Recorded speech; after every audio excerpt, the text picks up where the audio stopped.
வணக்கம் நேயர்களே, உங்கள் அனைவரையும் ஆயுத எழுத்து நிகழ்ச்சிக்கு அன்போடு வரவேற்கின்றோம். முதல்வராக இருந்த ஜெயலலிதா மீதான சொத்து வழக்கில் தீர்ப்பு வந்த அந்த தருணம் தொடங்கி இந்த தருணம் வரைக்கும் செப்டம்பர் 27ஆம் தேதியிலிருந்து இன்னி வரைக்கும் பல்வேறு வகைகள்ல பல்வேறு போராட்டங்கள் நடந்து வருகின்றன. உண்ணாவிரதம், மனித சங்கிலி, தொடர் முழக்கம், வேலை நிறுத்தம், கடையடைப்பு, கூட்டு பிரார்த்தனை, யாகம், ஹோமம் என பல நிகழ்வுகள் தொடர்ந்து இந்த தருணம் வரைக்கும் நடந்து வருகின்றன. இவற்றை நடத்துவது வெறும் அதிமுகவினர் மட்டுமல்ல. மீனவ அமைப்புகள், திரைத்துறையினர், வணிகர்கள், கேபிள் டிவி சங்கம், லாரி உரிமையாளர்கள் என பல துறையினரும் இந்த போராட்டத்தில் ஈடுபட்டு வருகிறார்கள். பள்ளிகள் அடைக்கப்படும் என்ற ஒரு அறிவிப்பு பெரிய சர்ச்சையை கிளப்பியது. இதை விவாதத்தை கிளப்பியது. அரசியல் கட்சி பிரமுகர்கள் பலர் பள்ளிகளை இந்த விவகாரத்தில் எழுப்பதா, பள்ளிகளை இயக்க மாட்டோம் என்று தனியார் அமைப்பினர் சொல்வதற்கான உரிமை அவர்களுக்கு உண்டா என பல கேள்விகளை எழுப்பியது. இதைத் தொடர்ந்து ஆம்னி பஸ் உரிமையாளர்களுடைய வேலை நிறுத்தம், பல்வேறு சேவைகளை செய்பவர்களுடைய வேலை நிறுத்தம், அது மட்டுமல்லாது மார்க்கெட் வியாபாரிகளுடைய வேலை நிறுத்தம் என்று இந்த அறிவிப்புகளும் தொடர்ந்து வெளிவந்த வண்ணம் இருக்கின்றன. நமக்கு எழக்கூடிய கேள்வி, ஜெயலலிதாவுக்கு ஆதரவான போராட்டங்கள் இவை. இது யாருக்கு எதிரான போராட்டங்கள்? இந்த போராட்டங்களை கட்சியை தாண்டா அதிமுகவினரை தாண்டி பல்வேறு அமைப்புகள் செய்வது என்பது இயல்பான ஒரு விஷயமா, நிர்பந்தத்தின் அடிப்படையிலான ஒன்றா, இயல்பானது தானா? பல கேள்விகள் எழும்பியிருக்க இவற்றையெல்லாம் தான் ஆயுத எழுத்து நிகழ்ச்சியில் விரிவாக நாம் அலச விவாதிக்க இருக்கின்றோம். முதலில் இது பற்றிய ஒரு தொகுப்பினை காண. அதிமுக பொதுச் செயலாளர் ஜெயலலிதா சிறையில் அடைக்கப்பட்டு 10 நாட்கள் ஆகிவிட்ட நிலையில் அதன் வீச்சு சற்றும் தணியாமல் தகித்துக் கொண்டிருக்கிறது. அமைச்சர்கள், எம்பிக்கள் தொடங்கி கடைசி தொண்டன் வரை வீதியில் இறங்கி போராடி வருகிறார்கள்.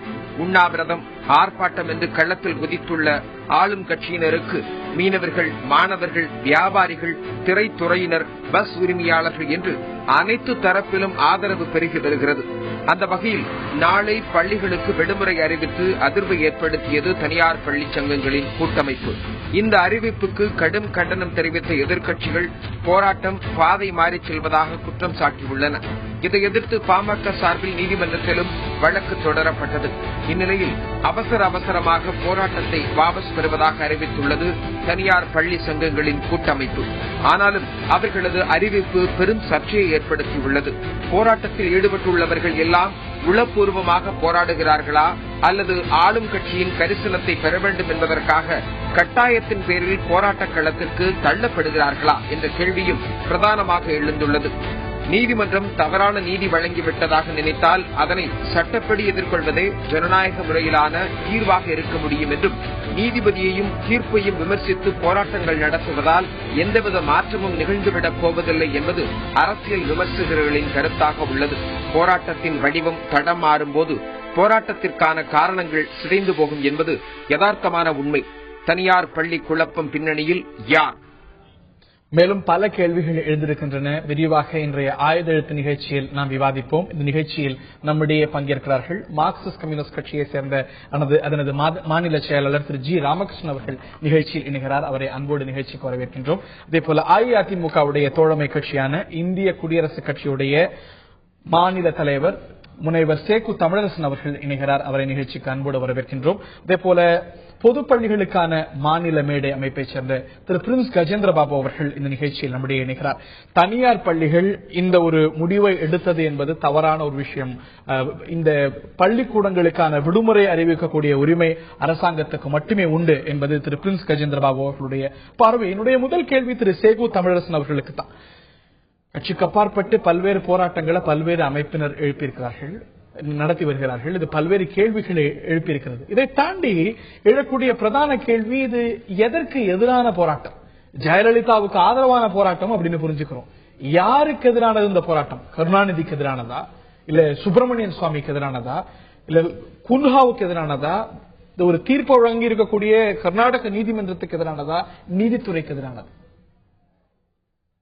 நீங்களே உங்க கேள்விக்கு தொடக்கத்தில் பதில் சொல்லிட்டீங்க. இது மாண்புமிகு அம்மாவுக்கு ஆதரவானது. இந்த ஆதரவை வெளிப்படுத்துறதுக்கு இப்படிப்பட்ட ஒரு ஜனநாயக அமைப்பில் சற்றேறக்குறைய இன்னமும் கூட 30% மேல பாமரர்களாய் படிப்பறிவு இல்லாதவர்களா இருக்கிற ஒரு நாட்டில் அவர்களுக்கு தெரிந்த வழியிலே அவருடைய உணர்வுகளை வெளிப்படுத்துகிறார்கள். இது மக்கள் முதல்வர் புரட்சி தலைவி அம்மாவுக்கு ஆதரவான ஒரு போராட்டம். ஒருவருக்கு ஆதரவானது அப்படிங்கும் போதே அவர் பாதிக்கப்பட்டிருக்கார் அப்படிங்கும் இன்னொரு தரப்பு இதை வழக்கம் போல எதிர்கட்சிகள் அரசியலாக்க முயற்சிக்கிறார்கள். இல்ல யாருக்கும் எதிரான போராட்டம் இல்ல. இது அம்மாவுக்கு ஆதரவு என்றால் அதற்கு அவர்களுக்கு எதிரான ஏதாவது சூழ்ச்சி, ஒரு வஞ்சகம், அப்படிப்பட்ட யார் இதுல எப்படி இருந்தாலும் இந்த வழக்கு போடப்பட்டது, எப்ப போடப்பட்டது, எந்த சூழ்நிலையில போடப்பட்டது, இது எல்லோருக்கும் தெரியும். 96வது ஆண்டுல எந்த சூழ்நிலையில யாரால் எப்படி இந்த வழக்கு போடப்பட்டது, இது எப்படி கர்நாடகத்துக்கு மாற்றப்பட்டது, இந்த தமிழகத்தின் பேர்ல இப்ப நீதிமன்ற நம்பகத்தன்மை என்று சொல்லுகிற, நீதிமன்றத்தினுடைய நம்பகத்தன்மை வெற்றி பெற்று விட்டது என்று சொல்லுகிற ஒருவர் தமிழக நீதிமன்றங்களையே நம்பாமல், தமிழக நீதிபதிகளையே நம்பாமல், தமிழகத்தில் இருக்கிற நீதித்துறையே நம்பாமல் இதை வேற மாநிலத்துக்கு மாற்ற வேண்டும். இப்போ நம்பகத்தன்மை தமிழக நீதிமன்றத்தின் பேரில் நம்பகத்தன்மை இல்லையா? உங்களுக்கு இப்ப கர்நாடக இதுவெல்லாம் மக்களுக்கு தெரியும். மக்களுடைய உணர்வுகளை அவர்கள் அந்த ஆதரவை வெளிப்படுத்துவதற்கு யாருக்கும் எதிரானதாக ஜனநாயக ரீதியாக அறப்போராட்டத்திலே அவர்கள் வெளிப்படுத்துகிறார்கள். மேலும் பல கேள்விகள் எழுந்திருக்கு. நான் உங்கள்கிட்ட மீண்டும் வரேன். அதற்கு முன்பாக திரு ஜி ராமகிருஷ்ணன் அவர்கள்ட்ட நான் கேட்க இருக்கின்றேன். போராட்ட அரசியல்ல ஒரு ஆழ்ந்த பிடிப்பும் நம்பிக்கையும் கொண்ட கட்சி உங்களுடைய கட்சி. நீங்க கூட இப்பொழுது நடந்து வரக்கூடிய போராட்டங்கள், பல்வேறு அமைப்புகள் நடத்தக்கூடிய போராட்டங்களையும், இந்த ஒரு சமீப காலமா நடந்து வரக்கூடிய விஷயங்கள் எல்லாம் விமர்சிச்சிருக்கீங்க. என்ன காரணத்தினால்? நீதிமன்ற தீர்ப்பை ஒருவர் விமர்சிப்பதற்கு உரிமை உண்டு. ஏற்றுக்கொள்ள முடியாதுன்னு சொல்லலாம், விமர்சிக்கலாம், மேல்முறையீடு செய்யலாம். ஆனா இப்ப நடக்கக்கூடிய போராட்டங்கள் என்பது ஆளுங்கட்சிக்காரர்கள் அவங்க உணர்ச்சி வசப்பட்டு அவங்க தலைவி உண்ணாவிரதம் மற்றது நடத்தலாம். மற்ற நிறுவனங்கள், அமைப்புகள் நடத்தக்கூடிய போராட்டம் என்பது ஆளுங்கட்சியினால் தூண்டிவிடப்பட்டு நிர்பந்தம் செய்யப்பட்டு நடக்கக்கூடிய போராட்டம். உதாரணமாக தனியார் பள்ளி நிர்வாகிகள் 7ஆம் தேதி நாங்கள் தனியார் பள்ளிகளை மூடுவோம் சொல்லி அந்த அமைப்பு என்பது அறிவிச்சாங்க. எங்களது கட்சியின் சார்பாக தனியார் பள்ளி நிர்வாகிகள் 7ஆம் தேதி பள்ளிகளை மூடுவோம் என்று அறிவித்தது என்பது மாணவர் நலனுக்கோ பொதுமக்கள் நலனுக்கோ கல்விசார் நலனுக்கோ சம்பந்தம் இல்லாதது. ஒரு தனிநபர் மீது போடப்பட்ட வழக்கு, தண்டிக்கப்பட்டிருக்கிறாங்க ஊழல் வழக்கில். ஆகையினால் அந்த பள்ளிகளை மூடுவது என்பது ஏற்றுக்கொள்ள முடியாதுன்னு வன்மையாக கண்டிச்சு அறிக்கை விட்டோம். இன்னைக்கு அவங்க வாபஸ் வாங்கிட்டாங்க. இதே போலவே தனியார் பேருந்து உரிமையாளர்களோ அல்லது கடை வியாபாரிகளோ வேறு பல நிறுவனங்களோ திருப்பூர்ல உற்பத்தி மேனுபேக்சர் ஏற்றுமதியாளர்கள் அவங்க ஒரு நாள் ஸ்ட்ரைக்கு மூடினாங்க. வருகிற போது அது இயல்பாக அவர்களாக நடத்துவதாக சொல்ல. நான் என்ன சொல்றேன், இப்ப தனியார் பள்ளிகளை மூட வேண்டும் என்று மூட போறோம்னு சொல்லி அவங்க தனியார் அந்த பள்ளி நிர்வாகிகள் அறிவிச்சாங்க. அரசு பள்ளிகளை மூடுவோம்னு அறிவிக்க வேண்டியதுதானே? தனியார் பேருந்துகள் உரிமையாளர்கள் நாங்க ஸ்ட்ரைக்குன்னு அறிவிச்சாங்க. சரி, அரசு போக்குவரத்து மூலம் இவங்க அறிவிக்க வேண்டியதுதானே? சரி, தனியார் பள்ளிகள் மூடுவோம் என்று நிர்வாகிகள் தனியார் பள்ளிகளை மூடுவோம் என்று நிர்வாகிகள் அறிவித்த போது, அது பலவே எங்களை மாதிரி கட்சிகள் கண்டித்த போது, கல்வி இயக்குனர் கல்வி செயலாளர் நாங்க ஒன்னும் சொல்லல, ஆளுங்கட்சி நிர்பந்தப்படுத்தல அப்படின்னு சொல்ல வேண்டிய சொல்லல. ஆகவே இந்த தனியார் பள்ளிகளோ தனியார் பேருந்துகளோ கடை வியாபார நிறுவனங்களோ ஆளுங்கட்சியால் நிர்பந்தப்படுத்தப்பட்டு மிரட்டி தான் அவங்களை இந்த போராட்டத்தில் ஈடுபட வைக்கிறார். ஆகவே ஒரு நீதிமன்ற தீர்ப்பை விமர்சிப்பது பிரச்சனை இல்லை. அடுத்து நண்பர் சொன்னதுக்கு நான் சொல்ல வேண்டிய அவசியம் இருக்கு. அதாவது தமிழ்நாட்டில் கூட நீதிபதிகள் மீது நம்பிக்கை இல்லாமல் தான் இந்த அம்மையார் ஜெயலலிதா மீது போடப்பட்ட வழக்கு கர்நாடகத்துக்கு ஏன் மாத்தினாங்கன்னா, ஒரு மாநிலத்திலிருந்து ஒரு வழக்கை இன்னொரு மாநிலத்துக்கு மாற்றுவது இது முதல் முறை அல்ல. குஜராத்தில் இன்றைய பிரதமர் மோடி அவர்கள் முதலமைச்சராக இருந்த போது நடந்த சில சம்பவங்களுக்காக போடப்பட்ட சிபிஐ போட்ட வழக்கு என்பது அந்த போலி என்கவுண்டர் வழக்கு உட்பட இன்று மராட்டி மாநிலத்தில் நடந்து வருகிறது. தாவர்ணா கிருஷ்ணன் கொலை வழக்கு என்பது ஆந்திர மாநிலத்தில் நடைபெற்றது. சங்கராச்சார் அந்த வழக்கு என்பது அந்த புதுச்சேரியில் நடைபெற்றது. ஒரு வழக்கு என்பது ஒரு மாநிலத்திலிருந்து இன்னொரு மாநிலத்துக்கு மாற்றுவதோ ஒரு மாவட்டம் மாற்றுவதோ அது நீதிபதிகள் நம்பிக்கை இல்லாதவர் அல்ல. ஒரு ஆளுங்கட்சி இருக்கிற போது ஆளுங்கட்சியை சார்ந்த நபர் மீது முதலமைச்சர் வழக்கு என்று வருகிற போது அவங்க செல்வாக்கு செலுத்தும். ஆகவே அது அல்ல. அடுத்தது ஒரு தீர்ப்பை விமர்சிப்பது என்பது பிரச்சனை அல்ல. யார் புகார் கொடுத்தாங்க என்பதே பிரச்சனை அல்ல. யார் புகார் கொடுத்தாங்க அது அல்ல பிரச்சனை. மோட்டிவ் இருக்கலாம். ஆனா புகார் கொடுத்த பிறகு நமது மாநிலத்தை சார்ந்த காவல்துறை சார்ந்தவர்கள் ஆய்வு செய்து புலன் விசாரணை செய்து அந்த கொடுத்த அறிக்கை, அந்த குற்ற பத்திரிகை என்பது அது கோர்ட்ல விசாரிக்கப்படுது. நீதிபதி தண்டனை வழங்குறார். அப்படி வருகிற போது யார் கொடுத்தாங்க என்ன, அதெல்லாம் சிம்மெட்டீரியல், அது வந்து பிரச்சனையே அல்ல. அப்படி வருகிற போது உங்களுக்கு தெரியாது, இந்தியா முழுவதும் எமர்ஜென்சி காலத்தில் அதுக்கு முன்னதாக ஜெயபிரகாஷ் நாராயண் தலைமையில் ஊழல் எதிர்ப்பு போராட்டம் நடந்தது. அண்ணா ஹசாரே தலைமையில் நடந்தது. எங்கள் கட்சி சார்பாக இயக்கத்தை நடத்தணும்.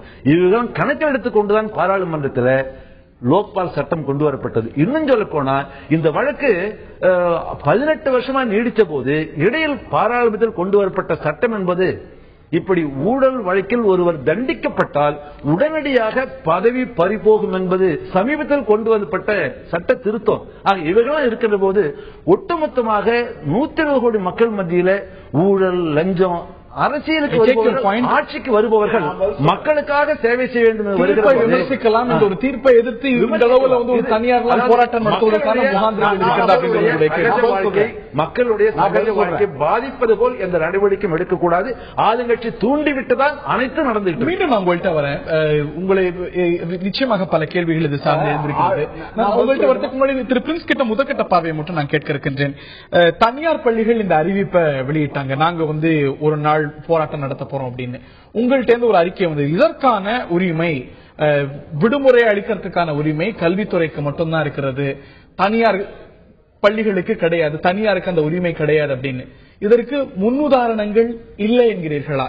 மற்றவர்கள் போராடலாம், மற்ற அமைப்புகள் தங்களுடைய எதிர்ப்பை வெளிப்படுத்தலாம், ஆனா தனியார் பள்ளிகள் இப்படி ஒரு நாள் போராட்டம் நடத்தி, அதாவது பள்ளிகள் அடைத்த முன்னுதாரணங்கள் கிடையாது. கண்டிப்பாக கிடையாது. முன்னாடி வந்து ஒரு முறை வந்து இந்த மைனாரிட்டிஸ் ரைட்ஸுக்காக ஒரு முறை வந்து அது பண்ணிருக்காங்க. அப்ப வந்து அரசாங்கம் வந்து நோட்டீஸ் கொடுத்தது. இதே முதலமைச்சர் கூட அப்ப முதலமைச்சர் செல்வி ஜெயலலிதா அவர்கள் தான் அப்பவும் வந்து முதலமைச்சரா இருந்தாங்க. அப்ப வந்து நோட்டீஸ் கொடுக்கப்பட்டது, நீங்க எந்த காரணத்துக்காக நீங்க வந்து பள்ளியை மூடினீங்கன்னு சொல்லி. அப்ப அவங்க வந்து எக்ஸ்பிளனேஷன் கொடுத்தாங்க. அவங்க விளக்கம் கொடுத்ததுக்கு அப்புறம் தான் அந்த விளக்கத்தை ஏத்துக்கிட்டு அந்த ஃபைலை முடிச்சிட்டாங்க. அவங்க என்ன நடவடிக்கை, நீதிமன்றம் என்ன நிலைப்பாடு எடுத்தது? தனியார் பள்ளிகளுக்கு, அந்த ஒரு சிறுபான்மையினர் அமைப்புகளுக்கு எப்படி வழக்கறிஞர்கள் போராட்டம் நடத்துறாங்களோ அதே போல போராட்டம் நடத்துவதற்கான உரிமை இருக்குன்னு சொல்லி முடிச்சதா? கண்டிப்பாக வாய்ப்பில்லை. ஏன்னு கேட்டா தனியார் கரஸ்பாண்டன்ட் வந்து தனியா போயிட்டு ஆர்ப்பாட்டம் நடத்திக்கலாம். முதல்வர்கள்லாம் ஒரு சங்கம் வைத்து பள்ளிக்கூட முதல்வர்கள்லாம் ஒரு ஆர்ப்பாட்டம் நடத்தலாம், அவங்க சங்கத்தின் சார்பாக. ஆசிரியர்கள்லாம் நடத்தலாம், மாணவர்கள்லாம் நடத்தலாம். ஆனா பள்ளிக்கூடம் என்பது அந்த தனியார் பள்ளி ஒரு முகவராக செயல்படுகிறார். அதுல பிரின்சிபல் யாருன்னு கேட்டீங்கன்னா அது வந்து கவர்மெண்ட் தான். அப்போ அரசாங்கம் என்ன வழிகாட்டுதலை கொடுக்கிறதோ அந்த வழிகாட்டுதலின்படி இயங்க வேண்டியதுதான் ஒரு தனியார் பள்ளி நிர்வாகத்தினுடைய கடமையை தவிர அவர்கள் தங்கள் இஷ்டத்துக்கு வளைத்துக் கொள்வதற்கு. இதே வழக்கு நீதிமன்றத்தை போகும்பொழுது நீதிமன்றம் என்ன நிலைப்பாடு எடுத்ததுன்னா, இந்த ஒரு ஸ்ட்ரைக் இல்லீகல் இல்ல அப்படின்னு அந்த ஒரு PIL ஒரு முடிவு எடுத்தது. ஆக தனியார் பள்ளிகளுக்கு உரிமை இல்லைங்கிறது கண்டிப்பாக தனியார் பள்ளிகள் அது வந்து ஒரு இண்டிவிஜுவல் கேஸ்ல மைனாரிட்டி ரைட்ஸ்ல ஆர்டிகல் 31 சொல்லப்பட்ட விஷயத்தை நீங்க பொதுமைப்படுத்த முடியாது. என்ன காரணங்களுக்காக அப்படிங்கறத தாண்டி போராடுறதுக்கு அந்த பள்ளிகளுக்கு உரிமை கிடையாது. ஏனென்றால் இது கடை இல்ல, இது வியாபார ஸ்தலம் இல்ல, இது குழந்தைகளுக்கு கல்வியல் செயல்பாட்டுக்கு உண்டான ஏற்பாடு. இது 3 வயதிலிருந்து 18 வயதுக்கு உட்பட்ட குழந்தைகளுக்கு காரணத்தை சொல்லணும். மழை வருகிறது, விடுமுறை விடுகிறேன்னா குழந்தையால் புரிந்து கொள்ள முடியும். இன்றைக்கு ஏன் விடுமுறை என்றால் ஒரு குழந்தைக்கு எப்படி நீங்க எக்ஸ்பிளைன் பண்ணுவீங்க? குழந்தை இதுல எந்த வகையில சம்பந்தப்பட்டிருக்கு, ஆசிரியர் எந்த வகையில இதுல சம்பந்தப்பட்டிருக்கிறாரு? எந்த வகையிலும் சம்பந்தப்படாத ஆசிரியருடைய ஒப்புதல் இல்லாமல், பெற்றோருடைய ஒப்புதல் இல்லாமல், மாணவருடைய ஒப்புதல் இல்லாமல் நிர்வாகம் மட்டுமே செயல்படுமா? ஒரு பள்ளிக்கூடம் என்பது மாணவர் சம்பந்தப்பட்டது, பெற்றோர் சம்பந்தப்பட்டது, ஆசிரியர் சம்பந்தப்பட்டது, நிர்வாகம் சம்பந்தப்பட்டது, அரசு சம்பந்தப்பட்டது. 5 பேர் சம்பந்தப்பட்ட இடத்தில் ஒரு தனியார் நிர்வாகம் எப்படி வந்து அறிவிக்க முடியும்? அது மட்டுமல்ல, அரசு கொண்டு வரக்கூடிய ஒரு சட்டம் இது வந்து எதிரானது, மைனாரிட்டிகளுக்கு எதிரானது அப்படின்னு தனியார் பள்ளிகள் நிலைப்பாடு எடுத்து போராட முடியும். அது நீதிமன்றம் அப்போல் பண்ணும். அப்படி நீதிமன்றம் அப்போல் பண்ணது தப்புங்க. இப்ப கூட சொல்றோம், நீதிமன்றம் அப்போல் பண்ணது தப்பு. TMA பாய் கேஸோட ஜட்ஜ்மெண்ட் அன்கான்ஸ்டிடியூஷனல் சொல்றோம். TMA பாய் கேஸ்ல 19(1)G எஜுகேஷன் இஸ் ஆக்குபேஷன் சொன்னாங்க. ஜஸ்டிஸ் AK கங்குலி வள்ளுவர் கோட்டத்துல சொல்லும்போது சொன்னாரு, கண்டெம்ட் ஆஃப் கோர்ட் வந்தா கூட நான் ஃபேஸ் பண்ண தயாரு, இட் இஸ் அன்கான்ஸ்டிடியூஷனல் அப்படின்னு சொல்லி எங்க பொதுப்பள்ளிக்கான மாநில மேடை நடத்துற மாநாட்டில் வேலிடிக்டரி அட்ரஸ் கொடுக்கும்போது ஜஸ்டிஸ் AK கங்குலி சொன்னார். எனவே நீதிமன்றத்தோட தீர்ப்பை நாங்கள் விமர்சிப்போம். டிஎம்ஏ பாய்கேஸ் எப்படி அக்செப்ட் பண்ணிக்க முடியும்? அந்த மாதிரி மைனாரிட்டிஸ்க்கு தங்க இஷ்டப்படி வந்து லீவு கொடுக்கலாம் அப்படின்னு சொல்லி நீதிமன்றம் கொடுத்திருக்குன்னா அது தவறான தீர்ப்பு. அதுக்கு மேல்முறையீடு செய்ய வேண்டிய கடமை யாருக்கு இருக்கு? மாநில அரசாங்கத்திற்கு இருக்கு. மாநில அரசாங்கம் மக்களுக்கு விரோதமாக ஒரு தீர்ப்பு வரும் பொழுது அரசையே அது பாதித்தால் கூட அதை பற்றி கவலைப்படாமல் ஏன் இருக்கு? அதுதான் இங்க இருக்கிற கேள்வி. திரு சேகு தமிழரசன் அதுக்கான விட அளிக்கணும். இதே போல அங்க ஒரு போன ஆட்சி காலத்துல மைனாரிட்டி இன்ஸ்டிடியூஷன்ஸ் போராட்டம் நடத்தும் பொழுது அதற்கு எதிரான நிலைப்பாட்டை எடுத்தது அரசாங்கம். இன்னைக்கு தனியார் பள்ளிகள் நாங்க வந்து பள்ளிகளை இயக்க மாட்டோம் அப்படின்னு சொல்லும் போது அரசாங்கம் பள்ளி கல்வித்துறை என்ன கடுமை காட்டியது? ஆடி கிருத்திக்கும் அமாவாசைக்கும் கூட பள்ளிக்கூடத்துக்கு விடுமுறை விடுறத தான் நம்ம இந்தியாவில் பார்த்துட்டு இருக்கோம். அன்னைக்கு 2002 இதே போல என்ன பேசவே விடாம நீங்க இடையூறு பண்ணா நான் என்ன சொல்லுவேன்? நான் சொல்லிட்டு பிறகு நீங்க கேளுங்க. வட்டார திருவிழாக்களுக்கு கூட பள்ளிக்கூடத்தில் விடுமுறை விடப்படுகிறது. பள்ளி தாளாளர் பிறந்த நாளுக்கு கூட, அவர் இறந்து போனா விட்டாலும் கூட பரவாயில்ல, அனுதாபம். பிறந்த நாளுக்கு பள்ளி தாளாளர் பிறந்த நாள், நிறுவனர் நாள் விடுமுறை விழா என்று விடப்படுகிறது. இப்படியான ஒரு மரபை இன்றைக்கு தனியார் பள்ளிகள் பின்பற்றி வருகிறது. அது ஆட்சிகள் மாறினாலும் இப்படி ஒரு நிலைப்பாட்டு 2001-2 வந்து யாரும் மறுக்க முடியாது. ஒரு சில தனியார் பள்ளிகள் யதார்த்தமான உண்மை. இந்த உண்மைதான். ஆனா அப்ரூவல் வாங்கணும். அப்ரூவல் வாங்காம லீவ் கொடுக்க முடியாது. ஒரு தனியார் மேனேஜ்மெண்ட் பிரின்சிபல் எங்க பவுண்டரோட பர்த்டேக்கு நான் லீவ் விடுறேன்னு அப்ரூவல் வாங்கணும். இப்ப நான் ஒரு பள்ளிக்கூடம் நடத்துறேன், நான் செத்து போயிட்டேன்னு வச்சுக்கோங்க, எங்க பிரின்சிபல் என்ன செய்யணும்? எங்க கரஸ்பாண்டன்ட் இறந்து போயிட்டாருங்க, நான் லீவ் விடுறேன் இன்ஸ்பெக்டர் ஆஃப் மெட்ரிகுலேஷன் ஸ்கூலுக்கு சொல்லிட்டு தான் லீவ் விட முடியும். இது 24 மணி நேரத்துல நடக்குமா? ஆமா, போன் சொல்லணும். அவர் சனிக்கிழமை மாலையில இறந்து போறாரு, 24 மணி நேரம் போன் இயங்குது. மொபைல் நம்பர் கொடுத்து வச்சிருக்காங்க. அதாவது யதார்த்தமான உண்மைகள் இன்றைக்கு என்ன? இதுதான் நடைமுறையிலே. இந்த சூழலில் ஜெயலலிதாவுடைய முந்தைய ஆட்சி காலத்துல ஒரு சட்டத்தை எதிர்த்து சில தனியார் பள்ளிகள் இதே நிலைப்பாட்டை எடுத்து நாங்க கண்டிக்கின்றோம், போராட்டம் நடத்துறோம், விடுமுறை விடுறோம் அப்படிங்கும்போது அன்றைய அரசாங்கம், அன்றைய ஜெயலலிதா அரசாங்கம் அதை ஏற்றுக்கொண்டதா கண்டித்ததா? அரசாங்கத்தையே நான் அப்படி ஒதுக்கிறேன். அது மூன்றாவது. எப்படி ஒதுக்க முடியும்? இப்ப வந்து தனியார் பள்ளிகள் இதுல வந்து ஒரு முடிவெடுத்து தனியார் பள்ளிகள் தான். அந்த தனியார் பள்ளி கட்டாய மதமாற்ற சட்டத்தை எதிர்த்து போராடியது, விடுமுறை விட்டது தனியார் பள்ளிகள் தான். அது தவறு, நாங்க கடுமையான நடவடிக்கை எடுப்போம் அப்படின்னு நிலைப்பாடு எடுத்தது ஜெயலலிதா அரசு தான். இந்த நிகழ்வுல தனியார் பள்ளிகள் நாளை நடத்துவதாக இருந்த வேலை நிறுத்தம் நடந்ததா? நடந்த பின்னாலே அரசாங்கம் என்ன நடவடிக்கை எடுத்தது என்றுதான் நாம் பார்க்கணும். இன்றைக்கு அது நடக்கப் போவதில்லை. அரசாங்கம் சொல்லித்தான் அவங்க. அது வேறு. அது எப்படி அரசாங்கம் சொன்னதா, அரசாங்கத்தினுடைய அதிகாரிகள் சொன்னார்களா, யார் சொன்னார்கள், அரசாங்கம் என்ன சொன்னார்களா, அதெல்லாம் வேறு.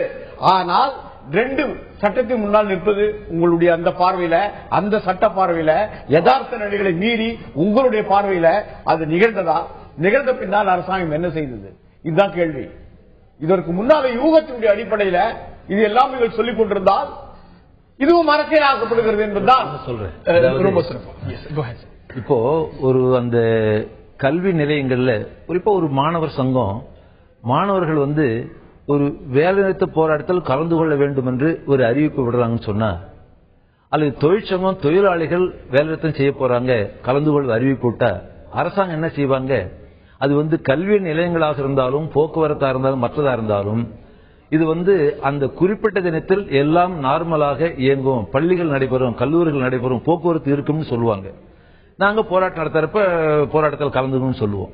அப்படி வருகிற போது ஒரு கல்வி சம்பந்தப்பட்ட பிரச்சனையில் தனியார் பள்ளிகள் மூடப்படுகிற போது, லட்சக்கணக்கான மாணவர்களுடைய கல்வி பாதிக்கப்படுகிற போது மூடுவோம் என்று அறிவித்த பிறகு இதுவரையில வாபஸ் வாங்கிட்ட வேற இதுவரையில கல்வி அமைச்சரோ மாநில அரசோ கூடாதுன்னு ஏன் சொல்லல? வாபஸ் வாங்கியாச்சு, அதுக்கான அவசியம் என்ன இருக்கிறது அப்படிங்கிறது. அதாவது வாபஸ் வாங்கி விட்டோம் என்று சொல்ற வரையில நேற்று அறிவிச்சாங்க. தனியார் பள்ளிகள் 7ஆம் தேதி மூடுவோம், தனியார் பள்ளிகளை நாங்கள் மூடுவோம் நிர்வாகிகள் அறிவிப்பு என்று நேற்று வந்தது. எங்கள் கட்சி சார்பாக கண்டிச்சு அறிக்கை விட்டோம். மற்ற பேர் கண்டிக்கிற போது இன்றைக்கு அந்த தனியார் பள்ளி நிர்வாகிகள் அவர்களாகவே முடிவை வாபஸ் வாங்குகின்ற வரையில் அரசோ கல்வி அமைச்சரோ வாய் திறக்கலன்னு சொன்னா யார் தூண்டி யார் நிர்பந்தப்படுத்தாங்கிறது நான் சொல்ல வேண்டிய அவசியம். பல தனியார் பள்ளி நிர்வாகிகள் சிலர், தனியார் சுயநிதித்துறை நிர்வாகிகள் சிலர் நிர்பந்தப்படுத்துறாங்க. அரசு நிர்பந்தித்திருந்தால் நீங்க நாளைக்கு ஒரு போராட்டம் நடக்கணும் தானே? அந்த ஒரு போராட்டம் ஏன் சொல்லல? அதாவது இதை தாண்டியும் பல கேள்விகள் எதிர்த்தாலும் போராட்டம் நடத்துவோம். ஆனா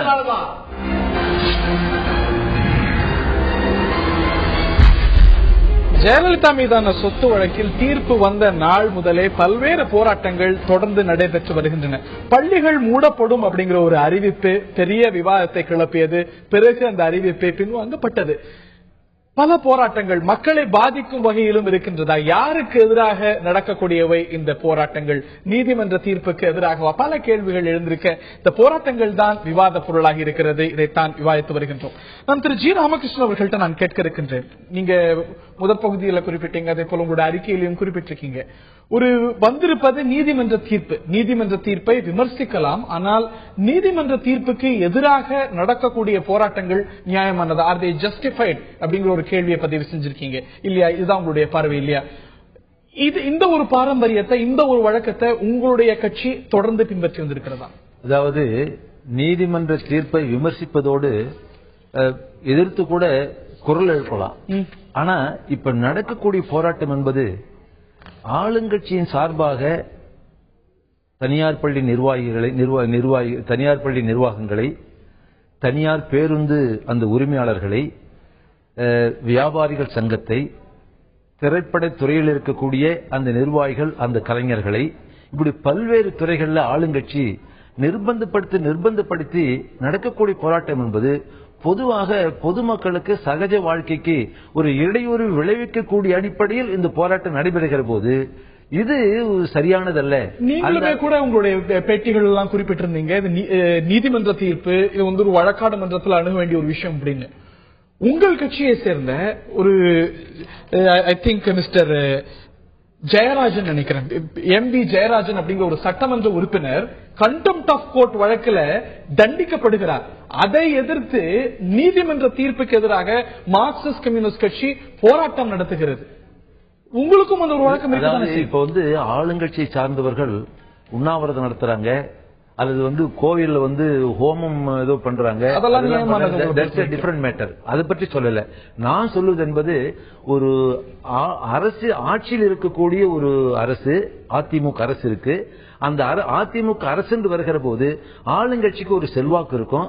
ஆளுங்கட்சி தன்னுடைய அதிகாரத்தை செல்வாக்கு பயன்படுத்தி ஒவ்வொரு அமைப்பாக தூண்டிவிட்டு எந்த அடிப்படையில் அந்த முடிவுக்கு வரீங்க? நான் உங்கள்கிட்ட வரேன்.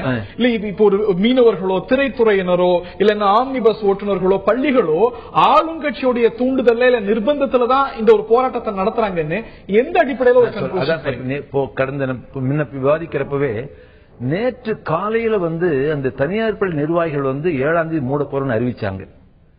நேற்று அறிவிச்ச பிறகு எங்கள் கட்சியின் சார்பாக கடுமையாக கண்டிச்சு ஒரு அறிக்கை விட்டோம்.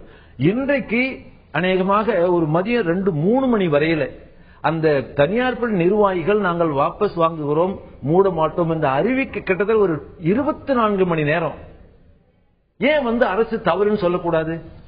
அமைச்சர் தவறுன்னு சொல்ல? அதுவேதான் அப்படி வருகிற போதுதான் அமைச்சரோ, அரசோ, கல்வி இயக்குநரோ, கல்வி செயலாளரோ, தனியார் பள்ளி நிர்வாகிகள் எடுத்த முடிவு என்பது தவறானது, மாணவர்கள் கல்வி பாதிக்கப்படக்கூடாது என்று அரசாங்கம் சொல்லாதது, வாய்மூடி இருந்தது என்பது அவங்க தூண்டிவிட்டு அவங்க நிர்பந்தப்படுத்தி நடத்துறாங்க. உண்ணாவிரதம் இருக்கும் போதோ இல்ல தொடர்ச்சங்கிலி போராட்டம் நடத்தும் போது யாரும் இந்த விமர்சனத்தை எழுப்பல. இது ஒரு மக்களை பாதிக்கக்கூடிய கல்வி கூடங்கள் மூடப்படும் போது, இல்ல ஆம்னிபஸ் சேவை பாதிக்கப்படும் போது மக்களும் இதை ஒரு அதீதமாக பார்க்கக்கூடிய ஒரு நிலையில இருக்காங்க அப்படிங்கறது நீங்க உணரலையா? இப்போ தோழர் ராமகிருஷ்ணன் சொன்னது முழங்காலுக்கு மொட்டத்தலைக்கு முடிச்சு போறது மாதிரி இதுவாகத்தான் இருக்கும், ஆளுங்கட்சி தூண்டுதலாகத்தான் இருக்கும். இதுவரையில யாராவது ஆளுங்கட்சியோ இல்லது இப்ப ஆட்சியில் இருக்கிறவர்களோ இப்படிப்பட்ட போராட்டத்துக்கு தூண்டினார்கள், ஆளுங்கட்சியினர் எங்களை வற்புறுத்தினார்கள், அதனால்தான் இன்னைக்கு போராட்டம் நடத்துறோம் அப்படின்னு யாராவது சொல்லுவாங்க. உணர்வுகளை அவர்கள் வெளிப்ப நான் தான் சொன்னேன், இலங்கை தமிழர் பிரச்சனைக்காக நாம கல்லூரிகள் எல்லாம் பள்ளி எல்லாம் மூடி இருக்கோம். ஏன் இந்த அமைப்புகள், இந்திய மீனவ அமைப்புகள், ஏன் இந்த பள்ளிக்கூடங்கள் பல மாதங்கள் இந்த ஒரு வழக்கு புதிய வழக்கு இல்ல, இந்த வழக்கு புதிய வழக்கு. ஜெயலலிதா அவர்கள் ஏற்கனவே கைது செய்யப்பட்ட போது, ஏற்கனவே சிறையில் இருந்த போது, ஜெயலலிதா அவர்கள் ஏற்கனவே வேறு சில வழக்குகள்ல தண்டனை பெற்றுக் பிறகு அதே வழக்குல மேல்முறையீட்டுல முயற்சி பெற்றாங்க. அந்த தருணத்துல எல்லாம் ஏன் இந்த அமைப்புகள் ஜெயலலிதாவுக்கு ஆதரவாக போர்க்கொடி தூக்க வரல? அன்றைக்கும் நடந்தது, இன்றைக்கும் நடந்தது. இந்த மாதிரி பள்ளிக்கூடங்கள் இல்ல, அன்றைக்கும் பள்ளிக்கூடங்கள் நடந்தது இல்ல, பள்ளிக்கூடங்கள் மூடப்பட்டனவா? இன்றைக்கு என்ன நிலைமைன்னா, நான் கடைகள் அடைக்கப்படல. நம்ம வார்த்தைக்கு வார்த்தை வாதம் செஞ்சாலும் சரி, இல்ல என்ன கொஞ்சம் பேச விட்டாலும் சரி. இன்றைக்கு என்ன நிலைமைன்னா, தமிழகத்துல கடந்த 2 முறை முதலமைச்சராக இருந்து இன்றைக்கு 3வது முறை முதலமைச்சராக அவங்க வந்த பிறகு அவர்கள் செய்திருக்கிற பல்வேறு மக்கள் நல திட்டங்கள், சாதாரண மனிதர்கள், கட்சிக்கு அப்பாற்பட்ட பொது மனிதர்கள், அப்பொதுமக்கள், அனைத்து அரங்கில் இருக்கிறவர்கள், மீனவர்கள், தொழிலாளர்கள், விவசாயிகள், இப்படி பல அரங்கத்தில் இருக்கிறவர்கள் எல்லோருக்கும் அம்மாவின் பேர்ல ஒரு மிகுந்த ஈடுபாடு இன்றைக்கு வளர்ந்திருக்கிறது. அதனால அன்றைய விட இன்னைக்கு பெருமளவில் அந்த போராட்ட களம் இருக்கும். இன்றைக்கு அவங்களுடைய நலத்திட்டங்கள் அந்த அளவுக்கு 1,90,00,000 குடும்பங்களையும் போய் சேர்ந்தடைந்திருக்கிறது. ஏதோ ஒரு வகையில் ஒரு நலத்திட்டம். இப்போ ஒரு உச்ச நீதிமன்ற நீதிபதி தன்னுடைய ட்விட்டர்ல போட்டாரு, தமிழகத்திலே இருந்து இன்னாரை இப்படி எல்லாம் செய்திட வேண்டும் என எனக்கு அரசியல் நிர்பந்தம் ஏற்பட்டது, அரசியல் தலையீடு ஏற்பட்டது என்று போட்டாங்க. இப்ப 10 நாட்களாக திராவிட முன்னேற்ற கழக தலைவர் இந்த நீதிமன்ற தீர்ப்பு பற்றி ஒரு விமர்சனமும் செய்யல. இன்னைக்கு பள்ளிக்கூடத்தை ஏன் மூடுறாங்கன்னு கேட்டதை இந்த நீண்ட அறிக்கையோட அதுக்கு முன்னாடி எந்த விமர்சனம். ஆனா நான் என்ன கேட்கிறேன்னா, இவர் நீதிமன்ற தலையீடு செய்யறது இல்ல அப்படின்றதுக்கான முன் உதாரணமும் இல்ல. ஏன்னா உச்ச நீதிமன்ற ஒரு ஓய்வு பெற்ற நீதிபதி இன்றைக்கும் பிரஸ் மீடியாவுடைய சேர்மேன், மார்க்கண்டேய கட்சி யார சொல்லி இருக்காரு நாடறியும். அது அரசியல் தலையீடு. ஆக தலையீடு இல்லை என்பதற்கு, இவர் தலையீடு ஒருவர் அல்ல என்பதற்கு எந்த காரணமும் இல்ல. ஒண்ணு இல்ல, இவர் தலையீட்டுக்கு அப்பாற்பட்டவர் அப்படின்றதுக்கு இது நான் சொல்ல அரசியல் தலையீட்டுல வழங்கப்பட்ட தீர்ப்பு. பேச விடுங்க, என்ன பேச ஒரு ஸ்டேட்மெண்ட் சொல்லும்போது அரசியல் தலையீட்டுனால கொடுக்கப்பட்ட தீர்ப்பு அப்படின்னு இந்த தீர்ப்பை சொல்றீங்களா? இந்த வழக்கில் தலையீடு இருந்ததா இல்லையான்னு நான் போல. திமுக வழக்கு நடத்திருக்கலாம், அன்றைக்கு திமுகவுக்கு ஒரு நோக்கம் இருக்கலாம். ஆனா என்ன பேசவே விட வழங்கப்பட்ட தீர்ப்புக்கு நோக்கம் இருக்குன்னு சொல்றீங்களா? இல்ல, இப்ப நீ என்ன கேட்க வரீங்களோ அந்த கேள்விகள்லாம் நான் உங்களை போல நான் பெரிய சட்ட நிபுணர் இல்ல, நானும் சட்ட நிபுணர் இல்ல.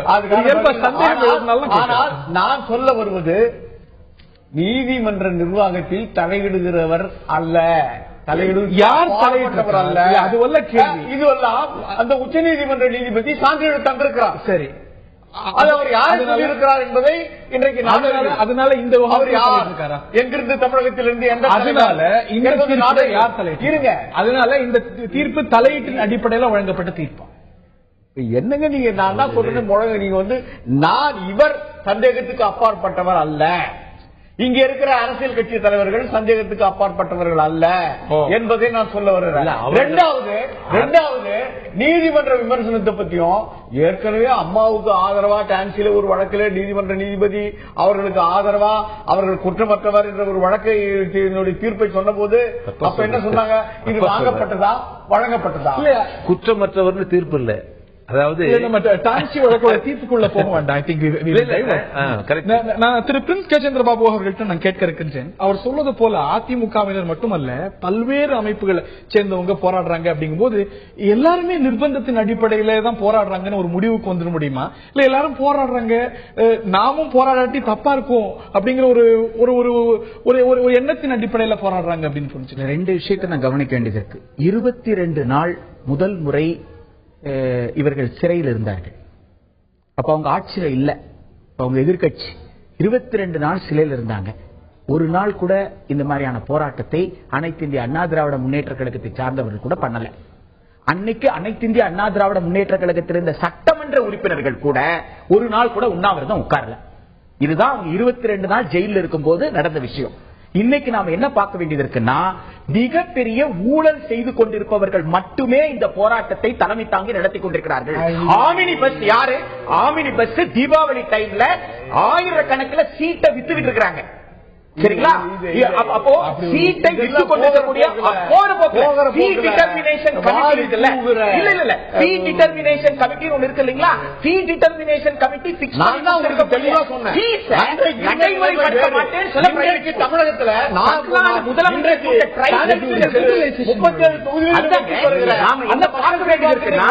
தனியார் பள்ளி நிர்வாகங்கள் இதே முதலமைச்சர் கொடுத்த 30 தேர்வு முறை அடிப்படையில் கொடுத்த டெக்ஸ்ட் புக்க அவங்க வந்து சப்ஸ்டாண்டர்ட் சொல்லி அவங்க இஷ்டத்துக்கு டெக்ஸ்ட் புக் கொடுக்கறாங்க என்ற குற்றச்சாட்டு இவர்கள் மீது இருக்கு. தனியார் பள்ளி தீர்மானித்து கொடுத்த கட்டணத்தை இவர்கள் வந்து அதிகமாக வசூல் செய்கிறார்கள் என்ற குற்றச்சாட்டு இவர்கள் மீது இருக்கிறது. பல்வேறு குற்றச்சாட்டிற்கு உள்ளாகி இருப்பவர்கள் அரசனுடைய செல்வாக்கை பயன்படுத்தி குற்றச்சாட்டிலிருந்து தப்புவதற்காக அரசுக்கு ஆதரவான ஒரு நிலை எடுப்பதாக நினைத்துக் கொண்டு இவர்களுக்கு கெட்ட பெயரை ஏற்படுத்திட்டு இருக்காங்க. அதுதான் உண்மை. இது அரசுக்கு விடப்பட்ட சவால். பள்ளிக்கல்வி இயக்குனர் லீவ் விடணுமா, நான் லீவ் விடணுமா, நான் சொன்னா ஸ்கூல் மூடும் அப்படின்னு சொல்றாங்க. அப்போ தமிழ்நாட்டில் இருக்கிற 12,000 அல்டிமேட்லி வாட் தமிழ்நாட்டில் இருக்கக்கூடிய பெற்றோர்களும் மாணவர்களும் பொது செல்வார்கள் என்கின்ற அதனால நீங்க சொல்றீங்க நான் சொல்ல முடியும். முதல்ல அனுதாபம் கூட இருந்திருக்கலாம். ஒரு போட்டி சங்கத்தினுடைய நாங்க எதுக்கு போட்டி சங்கம்? அப்படி கிடையவே கிடையாது. எந்த சங்கமும் கிடையாது. முடியும் இல்ல சங்கமே கிடையாது. சங்கம் இருந்தாலும் இதனுடைய ஒரு விஷயத்தை சொல்றேன். அதாவது என்னன்னா, நண்பர் சேக்கு தமிழரசன் தான் முழங்காலுக்கு மொட்டை தலைக்கு முடிச்சு போட முயற்சி பண்றாரு. நாங்கள் அல்ல, நான் அல்ல. உதாரணமா அந்த வாதத்துக்கு அந்த பள்ளி நிர்வாகி, தனியார் நிர்வாகிகளே அறிவித்ததாக எடுத்துக்கொண்டா கூட இவங்க வந்து அரசு வந்து பேசாம இருக்க முடியாது. உதாரணமா இப்ப பல தனியார் பள்ளி நிர்வாகங்கள் அரசு தீர்மானித்ததை விட அதிகமான கட்டணங்கள் வசூல் பண்றாங்க. எங்கள் கட்சியின் சார்பாக அப்படி அரசு தீர்மானித்த கட்டணத்துக்கு மேல் அதிகமான கட்டணங்களை சில பள்ளி நிர்வாகம் வசூல் செய்கிறது. ஆகவே அந்த பள்ளி நிர்வாகங்களுக்கு எதிராக, நிர்வாக அலுவலகத்துக்கு எதிராக மார்க்சிஸ்ட் கம்யூனிஸ்ட் கட்சியின் சார்பாக நாங்கள் மறியல் நடத்துவோம் என்று அறிவிச்சா அரசு என்ன பண்ணும்? தலையிடுவாங்கல்ல. அப்படி வருகிற போது இயல்பாவே ஒத்துக்க மாட்டீங்களா? தமிழ்நாட்டில் மற்ற மாநிலங்களை காட்டிலும், வெஸ்ட் பெங்காலை காட்டிலும், கேரளாவை காட்டிலும் அதிகமாக போராட்டங்களுக்கு அனுமதி கிடைக்கக்கூடிய மாநிலமாக தமிழகம் இந்நாள் வரைக்கும் இல்ல. நீங்க தவறான ஒரு விஷயம். அதாவது இன்னைக்கு இந்த அதிமுக ஆளுங்கட்சி சார்ந்த போராட்டம் நடத்தக்கூடிய இடங்கள் இருக்கு பாருங்க. எங்கள் கட்சியின் சார்பாக உண்ணாவிரத்துக்கோ ஆர்ப்பாட்டத்துக்கோ மறியலுக்கோ அனுமதி கேட்கிற போது இன்னைக்கு அதிமுக ஆளுங்கட்சி என்ன போராட்டம் நடத்துறாங்களோ அந்த இடங்கள் அனுமதி கொடுக்கறது இல்ல. ஆர்ப்பாட்டத்துக்குன்னா சுடுகாட்டு பக்கத்தில் அனுமதி கொடுப்பாங்க.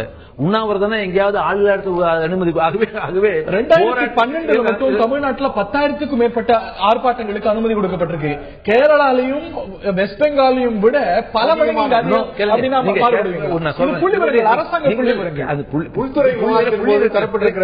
குறிப்பது. ஒரு நிமிஷம். தமிழ்நாட்டில் கேரளாவில் உங்களுக்கு தெரியும், அந்த சட்டமன்ற அலுவலகத்துக்கு வந்து 2 கேட் இருக்கு.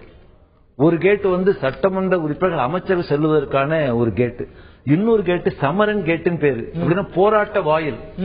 ஆகவே இன்னைக்கு வந்து தமிழ்நாட்டில் வந்து தலைமைச் செயலகத்துக்கு முன்னாடி, சட்டமன்றத்துக்கு முன்னாடி யாராவது கட்சி அமைப்பு ஆர்ப்பாட்டம் நடத்த முடியுமா? அந்த பக்கம் வந்து ரிசர்வ் பேங்க், இந்த பக்கம் வந்து கெஸ்ட் ஹவுஸ் சொன்னா. ஆகவே போராடுவதற்கு அனுமதி என்பது அதிமுக ஆட்சியில் மட்டுமல்ல, திமுக ஆட்சியாக இருந்தாலும் அதிமுக ஆட்சியாக இருந்தாலும் ஜனநாயக முறையில் போராடுவதற்கு அனுமதி மறுக்கப்பட்டது என்பது 2 ஆட்சிகள். இப்பொழுது நடக்கக்கூடிய போராட்டங்களுக்கு எப்படி இவ்வளவு கேட்டு 2 கேட்டு அப்படிங்கிற எங்க கேட்டு போக முடியுமா? பல கேள்விகள் இருக்கின்றன. அரசாங்கத்துடைய புள்ளிவரங்களின் அடிப்படையில் பார்த்தா கேரளால 2012 781 போராட்டம் நடந்ததும் தமிழ்நாட்டில் 10,000க்கும் மேற்பட்ட போராட்டங்கள் நடக்குது. இது ஒரு புள்ளிவரங்கள் சொல்லப்படுது. ஆனா இப்பொழுது எழக்கூடிய கேள்வி, இப்பொழுது அதிமுகவினர் சட்டமன்ற உறுப்பினர்கள் பல்வேறு அமைப்புகள் நடத்துறதுக்கு இவ்வளவு விரைவாக எப்படி போராட்டங்களுக்கான அனுமதிகள் கிடைக்கின்றன? அது இயல்பா எல்லா போராட்டங்களுக்கும் கிடைக்கக்கூடிய விஷயம் தானா? ஜெயலலிதா சொத்து வழக்கு தீர்ப்பை எதிர்த்து தொடர்ந்து போராட்டங்கள் நடைபெற்ற வண்ணம் இருக்கின்றன. பள்ளிகள் மூடப்படுங்கிற அறிவிப்பு பெரிய சர்ச்சையை கிளப்பியது. பல்வேறு வகைகளில் பல்வேறு அமைப்புகள், பல்வேறு சேவைகளை கொடுக்கக்கூடிய அமைப்புகள் போராட்டத்தில் ஈடுபட்டு வருகிறார்கள். இதுதான் விவாதத்தை கிளப்பியிருக்க. இந்த பகுதியில் நம்முடைய இணைகிறார் திரு மாறன் அவர்கள், தமிழ்நாடு ஆம்னி பஸ் உரிமையாளர்கள் சங்கத்துடைய மூத்த நிர்வாகி. திரு மாறன், என்னுடைய அடிப்படை கேள்வி இதுதான். இந்த ஒரு போராட்டமானது யாருக்கு எதிராக நடைபெறக்கூடிய போராட்டம்? திரு தமிழரசன் அவர்கள்ட்டையும் கேட்டேன், நீங்களும் போராட்டம் நடத்துறதுனால உங்கள்கிட்ட கேட்கிறேன். இது ஜெயலலிதா அவர்களுக்கு ஆதரவானது என்னால புரிந்து கொள்ள முடிகிறது. பட் அகேன்ஸ்ட் ஹூம், யாருக்கு எதிராக போராடுறீங்க? இந்த நீதியின் தீர்ப்பை எதிர்த்து போராடுறோம் சார். நான் நீதிமன்ற தீர்ப்பை எதிர்த்து போராடுறீங்க. நீதித்துறைக்கு எதிரான போராட்டமா? ஆமா. வேற எந்தெந்த தீர்ப்புகளை எதிர்த்திருக்கீங்க?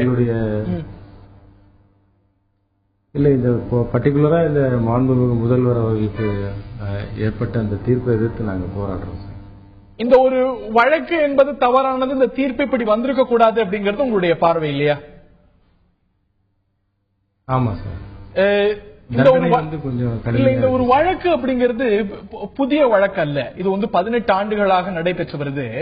இந்த 96ல சுப்பிரமணியன் சுவாமி வழக்கு தொடரும் போதோ இல்ல திமுக அதை பர்சியூ பண்ணும் போதோ, ஜெயலலிதா அவர்கள் கைது செய்யப்பட்டு சிறையில் இருந்த போதோ நீங்கள் இதே போல ஆம்னிபஸ் உரிமையாளர்கள்லாம் வேலை நிறுத்தம் செஞ்சீங்களா, போராட்டம் நடத்தினீங்களா? இல்ல சார், அப்பெல்லாம் நடத்தல. பட் இப்போ கொஞ்சம் இதே வழக்கு தானே, இதே முகாம்கள் தானே. இப்போ அதுல அப்பயும் அது இப்போ தவறுனா அப்பயும் அது தவறு தானே. அப்ப தவறுதான் சார். இப்பதானே அது முடிவுக்கு வந்திருக்கு சார். உங்களுக்கு அப்போ வழக்கா தானே இருந்தது, இப்பதானே ஒரு முடிவுக்கு வந்திருக்கு சார். இல்ல, வேற எந்தெந்த அம்சங்களுக்காக நீங்க வேற எந்தெந்த நீதிமன்ற தீர்ப்புகளுக்கு எதிராக போராட்டம் நடத்திருக்கீங்க? இதுவரையிலும் நாங்க நிறைய நீதிமன்ற தீர்ப்புக்கு போராடல சார். இதான் ஃபர்ஸ்ட் டைம் நாங்க இந்த ஆம்னிபஸ் சார்பா தீர்ப்புக்கு நாங்க போராடுறோம் சார். ஏன்னா தமிழ்நாட்டுக்கோசம் நிறைய நல்ல விஷயங்கள்லாம் பண்ணி கொடுத்திருக்காங்க அம்மா அவர்கள். அதனால அதை எதிர்த்து நாங்க போராடுறோம் சார். இது என்ன பயனை விளைவிக்கும் நினைக்கிறீங்க? இப்போ இதற்கு இது ஒரு தவறான தீர்ப்பு என்றாலும் கூட இது போராட வேண்டிய இடம், இதை மேல்முறையீடு செய்ய வேண்டிய ஒரு இடம் நீதிமன்றங்கள். இன்னைக்கு ஆம்னிபஸ் நீங்க நிறுத்துறதுனால எந்த தமிழர்களுக்காக, எந்த தமிழ்நாட்டு மக்களுக்காக ஜெயலலிதா அவர்கள் நன்மை செய்தார்கள் நீங்க நினைக்கிறீங்களோ அவர்களுக்கு நீங்க நன்மை செய்றீங்களா இல்ல அவங்களுக்கு இன்கன்வீனியன்ஸ் ஏற்படுத்துறீங்களா? இதனால என்ன பயன் விளைவு? இதனால தீர்ப்பு மாறுமா? கண்டிப்பா சார், தீர்ப்பு மாறும் சார்.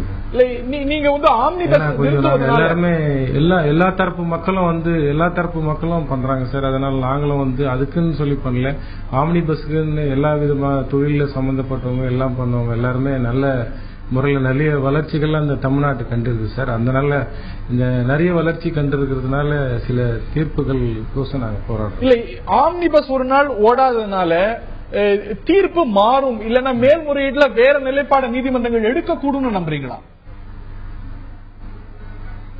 கண்டிப்பா மேல்முறையீடு போட்டு எங்களுக்கு ஒரு நல்ல முடிவு வரும்ன்றதுனால நாங்க போராடுறோம் சார். உங்களுடைய போராட்டம் நீதிமன்றத்தில் எதிரொலிக்குங்கிறது உங்களுடைய பார்வை? ஆமா சார். ஓ ரைட். நான் திரு சேகோ தமிழரசன் அவர்கள்ட்ட தான் நான் கேட்க விரும்புகின்றேன். இந்த மாதிரி இது ஒரு மக்கள் சேவைகளை பாதிக்கும் பொழுது நீங்க ஒரு சட்டமன்ற உறுப்பினர், அந்த குற்றச்சாட்டையே நான் மறுக்கிறேன். எங்க இதுல ஒரு அசம்பாவிதம் நடந்திருக்கு? இல்ல, ஆம்னிபஸ் பள்ளிகள் இயங்காத போது, அதாவது மக்கள் சேவைகள் மக்கள் போராட்டம் நடந்திருந்தாலும் இதனால வெகு மக்களுக்கான பாதிப்போ அசம்பாவிதமோ ஏதாவது நிகழ்ந்திருக்கா? பஸ் ஓடலன்னா இல்லன்னா அத்தியாவசிய சேவைகள் கிடைக்கலன்னா பாதிக்கப்பட்ட தலைவரை கைது செய்ததுக்காக 10 நாள் பேருந்து ஓடல. அதனால ஒரு நாள் ஓடாட்டி பரவாயில்லைங்கிறீங்க? இல்ல, இதுவெல்லாம் ஜனநாயக நாட்டுல இப்படிப்பட்ட நிகழ்வுகள் ஏராளமா இருந்துட்டு இருக்கு. இது ஆளுங்கட்சி தலையீடு எப்படி நீங்க சொல்லிட்டு இருக்க முடியும்? எங்க அனுமதி பெறாம அனுமதி இப்ப அண்ணா சிலை கிட்ட அண்ணா சமாதி கிட்ட உண்ணாவிரதம் இருந்தாங்கன்னா, ஏற்கனவே திமுக தலைவர் அவர் முதலமைச்சராக இருந்த போது அங்க உண்ணாவிரதம் இல்லையா? அங்க இருந்திருக்காரு. அதை நீங்க விமர்சிக்கலையா? அதை நாங்கள் விமர்சிக்கமோ அது அந்த காரணம் கருதி அந்த உண்ணாவிரத நடைமுறையை விமர்சித்துமே தவிர அந்த இடத்தை விமர்சிக்கல. அதனால இருங்க. அதனால இப்ப பல அமைப்புகள் ஒரு நாள்ல போராட்டத்துக்கு அனுமதி கேட்கிறப்ப காவல்துறை என்ன செய்யும்? அதை அமைதியா கையாண்டாங்களா இல்லையா அப்படின்னு தான் பாக்கணும். அது மட்டும் இல்லாம தொடர் ஜிஆர் சொல்றாருல்ல, தலைமைச் செயலகத்துக்கிட்ட இப்ப புதிதா அவர் கேட்கிறாருல்ல, இது வாடிக்கையா இருந்து வர்றது சட்டமன்ற உறுப்பினர் வாயில தான் இன்னைக்கு வரைக்கும் உரிமை. அது எங்க இருக்கு? சட்டமன்ற உறுப்பினர்கள் விடுதி என்பது இல்ல அரசு. அது வந்து கேரளா மாதிரியான ஒரு செயல் தானே. இல்ல அரசு தலைமைச் செயலகம் வேற, சட்டமன்ற உறுப்பினர்கள் தலைமைச் செயலகத்துக்கு தலைமைச் செயலகத்தை சார்ந்து இருக்கிற சட்டமன்ற உறுப்பினர் விடுதி தான் சென்னையில் இருக்கிறோம். சட்டமன்ற உறுப்பினர்கள் விடுதி சட்டமன்ற உறுப்பினர்களுக்கு எதிராக இல்ல, அரசு நிர்வாகம் தலைமைச் செயலகத்தில் அரசு இருக்கு. அரசு நிர்வாகத்துக்கு எதிராக ஆர்ப்பாட்டம் மறியலோ தமிழகத்தில் அனுமதி உண்டா? இல்ல. அரசு ஊழியர்கள், ஆசிரியர்கள் இதே போல ஊதிய உயர்வு இந்த மாதிரி கோரிக்கைகளை வச்சு சென்ற அதிமுக ஆட்சியில போராட்டம் நடத்திய போது டெஸ்மா சட்டம் பாயும், எஸ்மா சட்டம் குறிப்பிடப்பட்டது. நீங்க கேட்ட கேள்வியை தான் தோழர் ஜிஆர்ட்ட கேக்குறேன். அந்த இப்ப வந்து எவ்வளவு தமிழகத்துல வண்டிகள் இருக்குன்னா, மோட்டார் பைக்ஸ் இது மட்டும் எவ்வளவு இருக்குன்னா 1,90,00,000 மோட்டார் பைக் இருக்கு, 35 லட்சம் கார் இருக்கு. சரி, இதுக்கு மேல பல்லாயிரக்கணக்கான பஸ் இருக்கு. அதனால போற ஒரு சாலையில இவர் சொல்ற மாதிரி அனுமதி கொடுத்தா மக்கள் பாதிப்பு வராதா? அதாவது இவரே செக்ரட்டேரியட் ஆர்ப்பாட்டம் நடத்தக்கூடாதுன்னு இவரே சொல்றதா எனக்கு அதிர்ச்சியா இருக்கு. திமுக சொல்லிட்டு அதிமுக அரசு சேக்கு தமிழரசனும் அந்த தலைமைச் செயலகத்துக்கு முன்னால் ஆர்ப்பாட்டம் நடத்துவதற்கு போராட்டம் நடத்துவதற்கு அனுமதி கொடுக்க கூடாதுன்னு ஒரு ஜனநாயக விரோதமா இவரு இருக்காங்க. எந்த சூழலும் மக்கள் தேர்ந்தெடுத்த அரசு நிர்வாகம் வருகிற போது அது எடுத்து மறியலோ ஆர்ப்பாட்டமோ தலைமைச் செயலகமோ நடத்த முடியாது. ஜனநாயக விரோதமான நடைமுறை, அதை நியாயப்படுத்தாதீங்க. திரு பிரின்ஸ் அவர்கள்ட்ட நான் இறுதி கட்ட கருத்தை நான் கேட்க இருக்கின்றேன். இப்போ ஒரு மக்கள் மூடு வேறு மாதிரியாக இருக்க, போராட்டங்கள் நடந்தா எடுபடாமல் போறதுக்கான ஒரு வாய்ப்பு இருக்கிறது, மக்கள் மத்தியிலும் ஒரு அனுதாபம் இருக்கிறது. அதனால்தான் இந்த ஒரு போராட்டங்கள் எண்ணிக்கைகளும் கூட்டிட்டு வருது என்றால் மறுப்பீர்கள். அமைதி என்பது அனுதாபம் என்றோ இது இந்த போராட்டத்திற்கான ஒப்புதல் என்றோ நாம் நிச்சயமாக எடுத்துக்கொள்ள முடியாது. மக்கள் அமைதியா இருக்காங்க, பொறுத்துட்டு இருக்கிறாங்க, அவ்வளவுதானே தவிர இது போராட்டத்திற்கான அனுமதி அல்ல, அல்லது மக்கள் போராட்டத்தை ஏற்றுக்கொண்டார்கள் அல்ல. போராட்டம் வேற டைமென்ஷன்ல போறது ஒரு மிகப்பெரிய ஆபத்தின் அறிகுறி. குன்னா பெயர் சொல்லி திட்டுவது, ஒரு நீதிபதியை பெயர் சொல்லி திட்டுவது, நீதிபதியினுடைய மதத்தின் பெயரை சொல்லி விமர்சிப்பது, அப்புறம் இரு மாநிலத்திற்கு இடையில நீண்ட காலமாக இருக்கக்கூடிய நதிநீர் பிரச்சனை இதுல கொண்டு வந்து இணைப்பது, இதெல்லாம் கர்நாடகாவில் இருக்கக்கூடிய தமிழர்களையும் இங்க இருக்கக்கூடிய கன்னடர்களையும் மிகப்பெரிய பாதிப்புக்குள்ளாக்கும் என்கின்ற ஒரு சமூக சிக்கல்களை பற்றியெல்லாம் புரிதல் இல்லாமல் எப்படி இந்த போராட்டங்கள் நடக்குது அப்படின்றதா மிகப்பெரிய கேள்வி. அது மட்டும் இல்லாமல் குழந்தைகளுக்கு நம்ம ஒரு தப்பான ஒரு மெசேஜ் கொடுக்கணும். ஒரு ஸ்டூடெண்ட்டுக்கு அவன் ஒரு பிரின்சிபல் சஸ்பெண்ட் பண்றாரு அப்படின்னு சொன்னா நியாயமாக அவன் நீதிமன்றத்துக்கோ மற்றதுக்கோ போகும்போது அவனுக்கு எதிராக ஒரு தீர்ப்பு வரும் பொழுது நான் கெலாட்டா பண்ணி இந்த நீதிபதியை வளர்ச்சிட முடியும், நீதிமன்றத்தை வளர்ச்சிட முடியும் என்கின்ற ஒரு தப்பான அபிப்பிராயத்தை நாம் உண்டு செய்யவில்லையா? ஒரு ஜனநாயக ரீதியாக ஒரு போராட்டத்தை எப்படி நடத்துவது என்று கற்றுக் கொடுப்பதற்கு பதிலாக தன்னுடைய புல்லிங் பவரால தன்னுடைய அதிகாரத்தை பயன்படுத்துவது, செல்வாக்கை பயன்படுத்துவது, நீதியை வாங்க முடியும் என்ற தவறான எண்ணத்தை அடுத்த தலைமுறைக்கு விதைக்கக்கூடிய போராட்டமாக இந்த போராட்டம் மாறிக்கொண்டிருக்கிறது. இது ஜனநாயக போராட்டமே கிடையாது. இது நீதிமன்ற தீர்ப்புக்கு எதிரான போராட்டம் என்றால் தீர்ப்பை நீங்கள் ஒரு கருத்தரங்கத்தின் மூலமா எக்ஸ்பிளைன் பண்ணுங்க. ஆனா இது தவறு. ரொம்ப சுருக்கமா உங்களுடைய இறுதி கட்டவாதம் மக்கள் கருத்தெடுக்கணும். ரொம்ப சுருக்கமா இப்ப நம்ம பிரின்ஸோ மற்றவர்களோ இங்க வார்த்தையில சொல்றப்ப திருப்பி தண்டனை தீர்ப்பு இதெல்லாம் நாம் இப்ப மரண தண்டனைக்கு எதிர்ப்பான போராட்டத்தை எவ்வளவு கடுமையா உலகளாவிய வகையில நம்ம பண்ணிட்டு இருக்கோம். மரண தண்டனை என்பதுன்னு இந்தியாவை பொறுத்த வரைக்கும் நீதிபதிகள் பேர்லயே இன்னைக்கு பல குற்றச்சாட்டுகள் வந்துகிட்டு இருக்குதுன்றதை யாரும் மறுக்க முடியாது.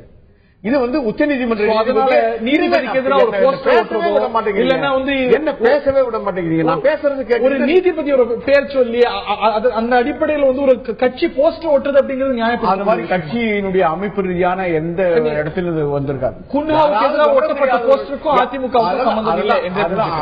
அது கட்சி அமைப்பு ரீதியான அப்படிப்பட்ட சுவரொட்டிகளை எங்கும் பார்த்திருக்கோம். அது கண்டிக்கத்தக்கது. இருந்தால் நீங்க தனிமனித நீதிபதியை தனிமனித வகையிலே விமர்சிப்பது என்பது வேறு. ஆனால் அந்த தீர்ப்பு என்பது வேறு. தனிமனிதன் என்பது வேறு, தீர்ப்பு என்பது வேறு. அந்த தீர்ப்பு அந்த தனி மனிதரால் வழங்கப்பட்டிருக்கிறது. தீர்ப்பு எந்த தீர்ப்பும் விமர்சனத்துக்கு உள்ளானது, உறுதியானதும் அல்ல, இறுதியானதும் அல்ல, மாறுதலுக்கு உள்ளானது. நாளைக்கு இன்னொரு நீதிமன்றம் இன்னொரு தீர்ப்பை சொல்லலாம். பல வழக்கில் லல்லு பிரசாத் யாதவ் வழக்கில் கூட சொல்லப்பட்டிருக்கிறது. மாற்று கருத்து இறுதி தீர்ப்பு என்பது மாற்று கருத்து இல்லை. ஆனால் இது எதிர்த்து போராட வேண்டியது நீதிமன்றங்கள் அப்படிங்கிறது. இந்த தீர்ப்பை அவர் விஷயமா விமர்சிக்கிறார். எத்தனை முறை மரண தண்டனை பற்றி ஒரு இயக்க போராட்டமே வி.ஆர். கிருஷ்ணன் ஏற்பட்டிருக்காரு. மரண தண்டனை எதிர்க்கிறோம். இறுதியா சொல்ல வருது என்னன்னா, தேர்தல் ஆணையம், நீதிமன்ற நடவடிக்கைகள், இவைகள் எல்லாம் இந்த 67 ஆண்டு கால ஜனநாயக இந்தியாவில் ஒரு மறுசீரமைப்பு செய்ய வேண்டிய அந்த நிர்வாக கட்டமைப்பு, நீதித்துறை சீர்திருத்தம் சார்ந்த கேள்விகள் எழுந்திருக்கிறதா? நீங்க சொல்லுங்க. பல கேள்விகள் எழுந்திருக்கிறது. பல கேள்விகள் தீர்ப்புகள் விமர்சிக்கலாம், தீர்ப்புகள் விமர்சிக்கப்படலாம், அதற்கு உள்நோக்கம் கற்பிக்கலாமா அப்படிங்கிறது தான் எழுந்திருக்கக்கூடிய பிரதான கேள்வி. இது ஒரு போராட்டங்கள் இயல்பானது தான். ஒரு மாஸ் லீடர் கைதாகி இருக்கிறார், அது ஒரு இயல்பானது தான் என்றும் இல்லை, இது தவறானது அப்படிங்கிற இருவேறு பார்வைகள் இருக்க நேர்களிடம் கேட்டிருக்கின்றோம். இன்று தனியார் பள்ளிகள் மூட எடுத்த முடிவு என்பதை எப்படி பார்க்கிறீர்கள் என்று நேர்களுடைய பார்வை என்ன?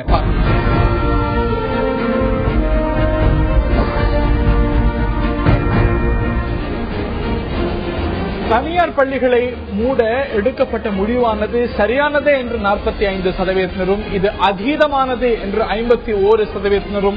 இந்த மாதிரியான ஒரு ரியாக்ஷன் என்பது இயல்பானது தானே, வழக்கமானது தானே என்று 4% சொல்லியிருக்கிறார்கள். தனியார் பள்ளிகளை மூட எடுத்த முடிவு சரியானது என்று 45%, அதீதம் என்று 51%, வழக்கமானது என்று 4% தங்களுடைய பார்வைகளை பதிவு செய்திருக்கிறார்கள். இந்த தருணத்தில் நிகழ்ச்சியில் பங்கு பெற்ற திரு ஜி. ராமகிருஷ்ணன், திரு சேகு தமிழரசன், திரு பிரின்ஸ் கஜேந்திர பாபு மற்றும் திரு மாறன் அவர்களுக்கும் பார்த்த நேர்களுக்கும் நன்றி. நாளை இந்த ஒரு வழக்கில் ஒரு முக்கியமான கட்டம் என்று சொல்லலாம். ஜெயலலிதா அவர்கள் பெயிலில் நாளை வெளிவரப் போகிறார்களா? நீதிமன்றம் என்ன நிலைப்பாட்டை எடுக்க போகிறது? அதை தொடர்ந்தும் பல விளைவுகள் காத்திருக்கின்றன. அது என்ன மாதிரியான ரியாக்ஷன்ஸ் தமிழ்நாட்டில் கொண்டு வரப் போகிறது என்பதை எல்லாம் நாம் பொறுத்திருந்து பார்க்க வேண்டும்.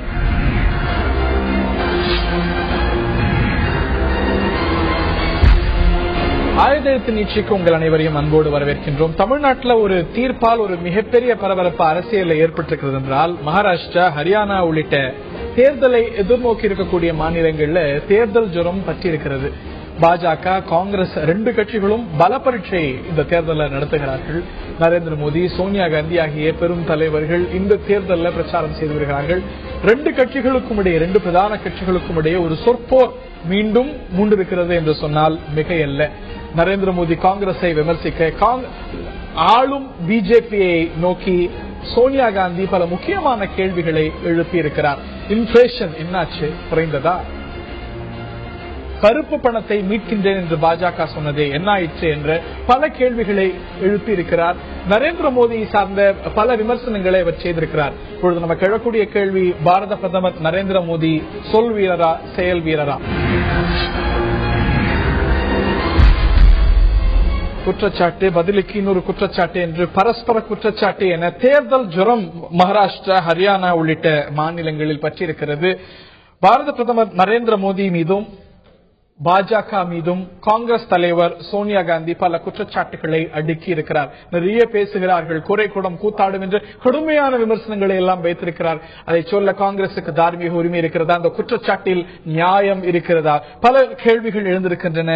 விரிவாக விவாதிப்போம் ஆயுதெழுத்து நீட்சியில். இந்த பகுதியில் நம்முடைய இணைகிறார்கள் காங்கிரஸ் கட்சியை சேர்ந்த அல்லது செய்தி தொடர்பாளர் திரு அமெரிக்க நாராயணன் அவர்கள், பாரதிய ஜனதாவின் மாநில பொருளாளர் திரு எஸ்.ஆர். சேகர் அவர்கள். என்னுடைய முதல் கேள்வி திரு எஸ்.ஆர். சேகர் அவர்களுக்கு. காங்கிரஸ் தலைவர் சோனியா காந்தி கடுமையான சில வார்த்தைகளை பயன்படுத்தியிருக்கிறார்.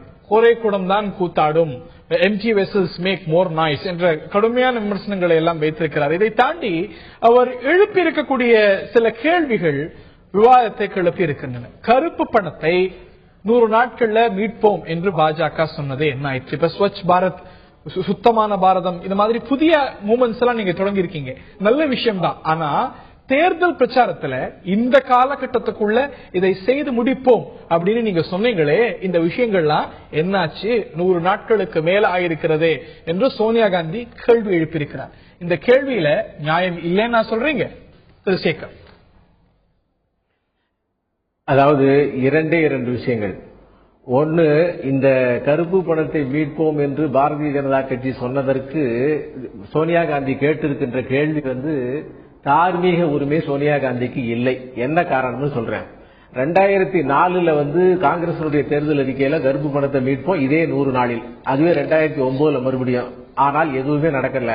அது மட்டுமல்ல, 2014 ஏப்ரல்ல ரச்சல் தத்தா சுப்ரீம் கோர்ட்டினுடைய பெஞ்சினுடைய தலைவர் நீதிபதி அவர்கள் காங்கிரசினுடைய மோகன் பராசரன் அவர்களிடம் கேள்வி கேட்கிறார். கருப்பு பணத்தை மீட்பதற்கான எஸ்ஐடி போடப்பட்டு அதற்காக அரசு எதுவுமே சுப்ரீம் கோர்ட்டே இதுல சொலிசிட்டர் ஜெனரல் அரசினுடைய வழக்கறிஞர் காங்கிரஸ் கட்சியால் நியமிக்கப்பட்டவர். ஆகவே அதில் கேட்கிறார், அதுக்கு பதில் இல்லை. சுப்ரீம் கோர்ட்டே நேரடியாக நாங்கள் இறங்க வேண்டிய கட்டாயம் வரும் என்று சொல்கிறது. இப்படிப்பட்ட சூழ்நிலையில் இருக்கக்கூடிய கட்சியினுடைய தலைவியாக இருந்தவர் கேட்பதற்கு என்ன மாரல் ரைட் இருக்கு? தார்மீக உரிமை பாரதிய ஜனதா கட்சி தார்மீக உரிமை இல்லைன்றதுதான் அவங்க வீட்டுக்கு அனுப்பியாச்சு, அவங்கள வீட்டுக்கு அனுப்பியாச்சு. நீங்க வரும்போது என்ன சொன்னீங்க? நாங்கள் வருவோம் 100 நாட்கள்ல கருப்பு பணத்தை மீட்போம்னு சொன்னீங்க. அப்புறம் 150 நாள் ஆச்சு. என்ன ஆச்சுங்கிறதான் கேள்வி. காங்கிரசுக்கு தார்மீக உரிமை இல்லை, 100 நாட்கள்ல மீட்போம் என்று பாஜக சொன்னதே. கருப்பு பண விவகாரத்தை பற்றி பேசுறதுக்கு இந்திய அரசாங்கத்துக்கு பாஜக அரசாங்கத்துக்கு தார்மீக உரிமை இன்னைக்கு இருக்கா? ஏன்னா நீங்க சொன்ன 100 நாள் டார்கெட் இஸ் ஓவர். இல்ல, அதுதான் சொல்ல வரேன். அதாவது பாரதிய ஜனதா கட்சி மோடி பிரதமரான பதவியேற்ற 2வது நாளே இந்த கருப்பு பணத்தை மீட்பதற்காக சுப்ரீம் கோர்ட் நியமித்த எஸ்ஐடிக்கான ஜட்ஜ் எம்பி ஷா அவர்களை நியமித்து அவரோடு 13 பேர் கொண்ட கமிட்டி உடனடியாக வேலையில் இறங்கியது. வெளிநாடுகளில் எல்லாம் இதற்கான எல்லா விதமான என்கொயரிஸையும் பண்ண ஆரம்பிச்சது. ஆகஸ்ட் மாதம் 20ஆம் தேதி சுப்ரீம் கோர்ட்டிலே இடைக்கால அறிக்கையை அனுப்பியது. அந்த அறிக்கை சப்மிட் பண்ணதில் சுப்ரீம் கோர்ட் நிறைவு பெற்றதாக பாரதிய ஜனதா கட்சியினர் மோடி அரசாங்கம் செய்திருப்பதாக சொன்னது. 24,045 பரிமாற்றங்கள் நடந்திருக்கிறது. பல்வேறு நாடுகளில் நடந்திருக்கிறது. ஸ்வீடன், டென்மார்க், ஜெர்மனி, யூகே, டெர்னிட்டி போன்ற பல நாடுகளிலே இதே இந்த கருப்பு பணம் சம்பந்தமான நீங்க சொன்ன 100 நாட்கள்ல எவ்வளவு பணம் மீட்கப்பட்டது? எவ்வளவு இந்திய ரூபாய் மீட்கப்பட்டது? எவ்வளவு ரிபாட்ரிయేட் பண்ணிருக்கீங்க? அதாவது முதல்ல அதாவது எந்த ஒரு அரசாங்கமும் அதனுடைய ஜென்யூனிட்டி, நேர்மை, அதை முதல்ல பார்க்கணும். அரசாங்கம் ஏற்படுத்தப்பட்ட 2வது நாளிலே கமிட்டி போடப்படுகிறது. நீங்க கொடுத்த உத்தரவாதத்தான் கேட்கிறேன். 100 நாட்கள்ல மீட்போம் அப்படின்னு உங்க உத்தரவாதத்தான் கேட்கிறேன், அதீதமா கேட்கல. நீங்க சொன்னீங்களே மீட்கப்பட்டதாங்கிறதா நடவடிக்கை எடுக்கப்பட்டது, மாற்று கருத்தில் எஸ்ஐடி அமைக்கப்பட்டது மட்டுமல்ல, இதை நேரடியாக கண்காணித்துக் கொண்டிருக்கிற சுப்ரீம் கோர்ட் இந்த செயல்பாடுகளை ஆதரித்திருக்கிறது, வரவேற்றிருக்கிறது, வேலை நடந்து கொண்டிருக்கிறது என்பதை ஏற்றுக்கொண்டிருக்கிறது. வெளிநாடுகளிலே இதற்கான எல்லா முயற்சிகளும் செய்யப்பட்டிருக்கிறது என்கிற விஷயத்தை கொடுக்கப்பட்டிருக்கிறது. அது மட்டுமல்ல, இதுல ஒரு முன்னாள் பிரதம மந்திரி சம்பந்தப்பட்டிருக்கிறார் என்று சொல்லக்கூடிய அந்த ஜெர்மனியினுடைய எல்ஜிடி பேங்கினுடைய ஒரு டிரான்சாக்சன், அதை நவம்பர் மாதம் வச்சுக்கலாம் என்று கூட ஜாம்ஷெட் மலானிக்கு ஜெர்மனியுடைய வங்கி அளித்த ஒரு குறிப்பானது விவாதத்துக்கு எடுத்துக் கொள்ளப்பட்டதாக அவர் கேட்கக்கூடிய கேள்வி, இதை பற்றி எழுப்பதற்கு காங்கிரசுக்கு என்ன தார்மீக உரிமை? Let me complete the question. நீங்க ஆட்சிக்கு வந்த போதும் குடியரசுத் தலைவரோட அறிக்கையில என்ன சொல்லப்பட்டது? 100 நாட்கள்ல கருப்பு பணத்தை மீட்போம் அப்படின்னு. 100 நாட்கள் தாண்டி 5 வருஷம் ஆச்சு. 5 வருஷத்துல உங்களால மீட்க முடியாத ஒரு விஷயத்தை 100 நாட்கள்ல பாஜக அரசாங்கம் மீட்கணும் நீங்க எதிர்பார்ப்பது அதீதமான ஒரு விஷயம் இல்லையா? எஸ்ஐடி அமைக்கப்பட்டது அப்படிங்கிறது ஒரு ஆரோக்கியமான ஒரு விஷயமா நீங்க கருதலையா? முதல்ல எஸ்ஐடி அமைக்கப்பட்டு சுப்ரீம் கோர்ட் கேட்டுக்கொண்டபடி அமைக்கப்பட்டது புரிஞ்சுக்கணும். இரண்டாவதாக, இவர் இந்த மாதிரி எங்க தலைவி ரொம்ப நல்ல விதமா சொன்னா, உண்மைக்கு புறம்பாக நான் சொல்றேன், பொய் சொல்லி ஆட்சிக்கு வந்த மோடிஜி அவர்கள், ஏன்னா இன்னைக்கு மோடிஜின்னு நான் சொல்றேன், எங்க பிரதமர் அவர்கள் பொய் சொல்லி ஆட்சிக்கு வந்தார். எப்படின்னா, முதல்ல இந்த பிளாக் மணி எடுத்துக்குவோம், மற்றதுக்கும் போவோம். பிளாக் மணி விவகாரத்தில் அவருக்கு தெரியும் கோர்ட்ல இது இருக்குன்னு. நான் இந்த முறை பஞ்சாயத்து தேர்தலுக்கு 62, 63 இதுமா போயிருந்தேன். அங்க இருந்த கிராமத்துல மக்கள் கேட்கிறாங்கன்னு எங்க மாவட்ட தலைவர் கதிர்வேல் ஒரு ஐடியா சொன்னாரு. உண்மையிலேயே இவர்களுக்கு தெரியும். அப்போ சுப்ரீம் கோர்ட்ல இருந்து, ஐயா நான் 100 நாள்ல மக்கள் கிட்ட சொல்லியிருக்கேன் பணம் வித்ரா பண்ண போறேன்னு. அதனால இந்த கோர்ட் இந்த கேஸ், ஏன்னா நீங்க போய் என்ன சொல்றாங்க, சுப்ரீம் கோர்ட்ல கேஸ் இருக்குது பண்ண முடியாதுங்கிறாங்க. சுப்ரீம் கோர்ட் வழக்கு சொல்கின்றபடிதான் செய்ய முடியும். அவர்களுக்கு எல்லா கவரையே காட்டிய அளவுக்கு சொன்னாங்க, எங்ககிட்ட எங்க பணம் இருக்குதுன்னு தெரியும், 100 நாள்ல கொண்டு வந்துருவோம் எல்லாம் தெரிஞ்சுதான் சொன்னாங்க. காங்கிரஸ் கொண்டு வந்தாங்க. காங்கிரஸ் பண்ண முயற்சிகள் மூலமா தான் இன்னைக்கு வரதுக்கான ஏற்பாடுகள் இருக்கு. அதுக்கு மேலதான் செஞ்சுக்கிட்டு இருக்காங்க. ஆனால் பொய் சொல்லி வந்தார்கள் என்பதுதான் எங்களுடைய ஸ்பெசிபிக். தெரிந்தும் நரேந்திர மோடி பொய் சொல்லி வந்தது, தெரியாமல் சொல்ல மக்களை ஏமாற்றினார். குடியரசுத் தலைவர் அறிக்கையில 100 நாட்கள்ல மீட்போம் அப்படின்னு காங்கிரஸ் சொன்னது பொய் இல்லையா? இல்ல, காங்கிரஸ் சொன்னது பொய் இல்ல. அன்றைக்கு நாங்கள் உண்மையாக குடியரசுத் தலைவர் எப்போ சொன்னார 2009 சார், எப்ப அந்த குடியரசுத் தலைவருடைய பேச்சு சொன்னோம். அப்படின்னா என்ன அர்த்தம்? கொஞ்சம் யோசனை பண்ணிப்பாங்க. மக்கள் கிட்ட நாங்க தேர்தல் வாக்குறுதி கொடுத்தோமா? இவர் மாதிரி ஆட்சி மாற்றத்தை இதனால் அமைச்சமா? இல்ல, மக்கள் கிட்ட போய் இத ஒரு முக்கிய கருப்பு பணத்தை மீட்போம் அப்படிங்கிறது நீங்கள் ஆட்சிக்கு வந்த அந்த தேர்தல் அறிக்கையில இருந்தது. உண்மை.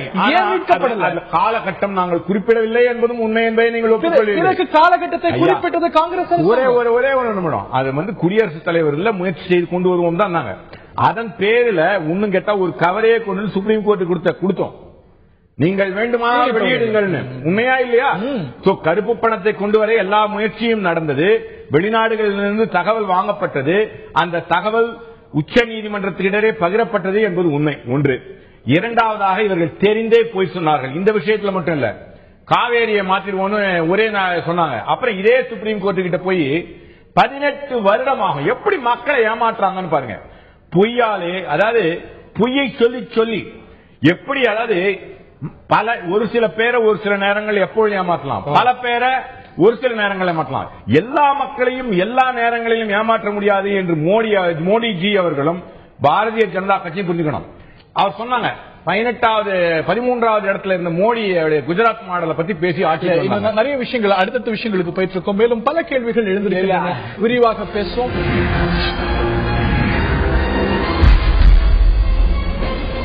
நரேந்திர மோடி சொல் வீரரா செயல் வீரரா? இந்த ஒரு கேள்வி ஏன் எழுந்திருக்கிறது என்றால், பிரச்சாரம் நடந்து வருகிறது. மகாராஷ்டிரா ஹரியானா சட்டமன்ற தேர்தலை ஒட்டி சோனியா காந்தி கடுமையாக இந்த ஒரு தாக்குதலை வைத்திருக்கிறார். நிறைய பேசுறாங்க பாஜகவினர், ஆனா செயல்பாட்டில் ஒண்ணும் இல்லை என்று. இந்த ஒரு குற்றச்சாட்டை வைக்க காங்கிரசுக்கு தார்மீக உரிமை இருக்கிறதா? அந்த குற்றச்சாட்டில் உண்மை இருக்கவே செய்கிறதா? இதைத்தான் ஆயுதெழுத்து நீட்சியில் விரிவாக நாம் பேசி வருகின்றோம். இடைவேளைக்கு முன்னாடி திரு நாராயணன் அவர்கள் வைத்த ஒரு குற்றச்சாட்டுகள் எல்லாம் பார்த்திருப்பீங்க. நான் திரு எஸ்.ஆர். சேகர் அவர்கள்ட்ட கேட்க இருக்கின்றேன். வரக்கூடிய இந்த ஒரு மகாராஷ்டிரா சட்டமன்ற தேர்தல் அப்படிங்கிறது ஒரு ரெஃபரண்டமாக, இதுவரைக்கும் நடந்து வந்திருக்கக்கூடிய பிஜேபி ஆட்சிக்கான ஒரு ரெஃபரண்டமாக பார்க்கப்படுது. சமீபத்தில் நடந்த ஒரு சட்டமன்ற இடைத்தேர்தல்கள்ல ஒரு பெரிய பின்னடைவை பாஜக சந்தித்தது. அந்த ஒரு நிலை வரக்கூடிய சட்டமன்ற தேர்தலில் மாறிடும் என்று நினைக்கிறீங்களா திரு சேகர்? இல்ல, அதாவது இடைத்தேர்தல்களுடைய முடிவுகள் எப்போதுமே வித்தியாசமாக இருந்திருக்கிறது. மாநில கட்சியினுடைய ஆட்சி அதை பொறுத்து நடந்து கொண்டிருக்கிறது. அதை பற்றி விமர்சனங்கள் நிறைய பேசப்பட்டு விட்டது. அதனால நான் அதை பத்தி பேசுறேன். ஆனால் ஹரியானா மகாராஷ்டிராவுடைய தேர்தலில் நீங்க என்ன வேணாலும் வச்சுங்க, அது ரெஃபரண்டம் வச்சுங்க, வேற எது வேணாலும் வச்சுங்க. ஏனால் ஆட்சி ஆரம்பித்து 150 நாட்களை கூட இன்னும் தொடரவில்லை. ஆனாலும் கூட ஒவ்வொரு விஷயத்திலும் தயாரிப்புகள், அதனுடைய எக்ஸிகியூஷன் செயல்பாடுகள், அதனுடைய நல்ல முடிவை நோக்கி இந்த அரசாங்கம் போய்கொண்டிருக்கிறது. அதிலே அரசாங்கத்துடைய அலுவல்களிலிருந்து, ஜன்தன் யோஜனால இருந்து, மை கவர்மெண்ட்ல இருந்து, டிஜிட்டல் இந்தியாவில் இருந்து ஒவ்வொரு விஷயங்களும் இந்த அரசு, அதே மாதிரி தூய்மை இந்தியாவில் நிறைய புதிய திட்டங்கள் அறிவிக்கப்பட்டிருக்கு. அதுக்கான செயல்பாடுகள் தொடங்கி இருக்கு, மாற்று கருத்து இல்ல. What about your promises? தேர்தல்ல நீங்க இந்த காலகட்டத்துக்குள்ள வேலை வாய்ப்பை இப்படி பெருக்குவோம், இந்த விஷயங்களை செய்வோம், தமிழ்நாட்டிலே நீங்க கொடுத்த உத்தரவாதங்கள், இவற்றை எல்லாம் நீங்க தேர்தலில் கொடுத்த செயல்பாடுகளை, உத்தரவாதங்களை செயல்படுத்திருக்கீங்களா என்பதுதான் சோனியா காந்தி உங்களை பார்த்து எழுப்பியிருக்கக்கூடிய கேள்வி. இல்ல, இந்தியாவில் ஒரு மிகப்பெரிய வினோதமான விஷயம் என்னன்னு கேட்டா, ஒரு 3650 நாட்கள் ஆண்டு அனுபவித்து அழித்து விட்டு போன ஒரு அரசாங்கத்தினுடைய அத்தனை செயல்பாடுகளையும் 36 நாட்களில் சரி பண்ணிவிட முடிகின்ற ஒரு மாயாஜாலத்தை மக்கள் எதிர்பார்க்கிறார்கள், மீடியாக்களும் அதை நம்புகிறார்கள். சோனியா காந்தியும் யூபி அரசாங்கத்தையும் வீட்டுக்கு அதை நோக்கி, ஆனா இந்த காலகட்டத்துக்குள்ள 100 நாட்கள் செய்வோம், 150 நாட்கள்ல செய்வோம் நீங்க காலக்கெடு வச்சீங்களே, யாரும் விதிக்கல. பிஜேபி காலக்கெடு வைத்ததே, அந்த காலக்கெடு என்னாச்சு? அதுதான் கேள்வி. அதைத்தான் சொல்கிறேன், அதைத்தான் ஏற்றுக்கொள்கிறேன். ஒவ்வொரு விஷயத்துக்கும் ஒரு தயாரிப்பு இருக்கிறது.